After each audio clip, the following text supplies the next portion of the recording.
یونیت 24 ولتی که هم قابلیت خنک کنندگی هوا رو داره و هم میتونه مایعات شما رو از اون صفحه پلیت خنک کنه.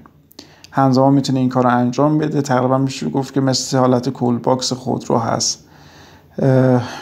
پکیج آلمانی است، تبدیل شده که میتونید شما با 24 ولت سیستم سولار برای محفظه‌های کوچیک یا داخل خودرو از این استفاده بکنید. هم مایعات رو مثل نوشیدنی‌ها میتونید خنک کنید، هم برای خنک کردن محیطتون ازش استفاده بکنید.